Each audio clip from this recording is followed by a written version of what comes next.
పల్లీలు, నూములు, కరివేపాకు, ఉప్పు, కారం, నూనె, నీళ్ళు, పిండి. ఏం పిండి? బియ్యపు పిండి. చెప్పండి ఎలా చేస్తారు? ఎలా చేస్తామంటే నీళ్ళు పోసేసి ఇవన్నీ వేసి కలిపేసి. ఏంటి మేము చూస్తాం. పల్లీలు వేస్తున్నానండి, తర్వాత నూనెలు,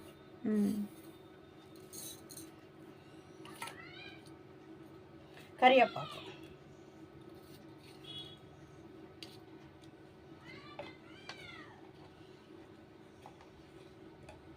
కారం,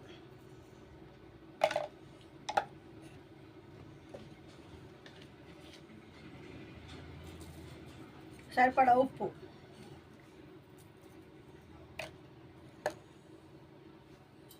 చిటికెడు నూనె.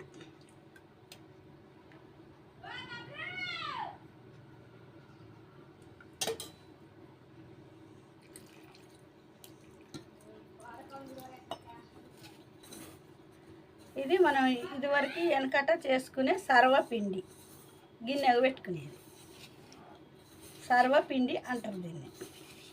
కలపాలండి. ఆ తర్వాత కొంచెం ముక్కుట్లో నూనె వేసి ఇలా ఇలా మొత్తం రాసేసేయాలి. ఇలా చేయాలి. ఇలా తీసి ఇలా పిండి పెట్టి ఇలా కొంచెం ముద్ద చేసుకొని ఇలా పెట్టుకోవాలి.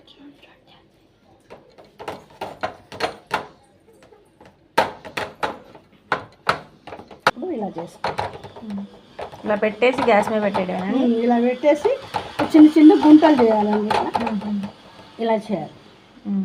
ఇలా ఇడ మందం ఉంటుంది కాబట్టి ఇలా చేయాలి. ఇలా చేసేసి ఇందులో నూనె ఉంచుకోవాలి. అవునా? ఇందులో కొంచెం కొంచెం ఇలా మనం కొంచెం నూనె తీసుకొని ఇలా ఇలా ఇలా నూనె ఉంచుకోవాలి.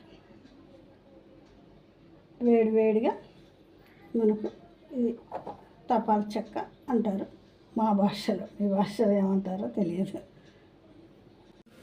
అట్లా ఉడికిపోద్ది. ఇప్పుడు మంట తక్కువ చేసుకోవాలి. స్టవ్ సిమ్లో పెట్టుకోవాలి. అట్లా ఓకే, రైట్. బంద్ చేయొచ్చా? రైట్, అయిపోయింది. టేస్ట్ చేయండి మీరు. వేడివేడిగా చాలా వావ్, సూపర్ టేస్టీ అండి. మీరు కూడా ట్రై చేయండి, బాగా వచ్చింది. ఈ వీడియోని లైక్ చేసి, షేర్ చేసి, సబ్స్క్రైబ్ చేయండి బామ్మగారి కోసం. Okay, bye viewers.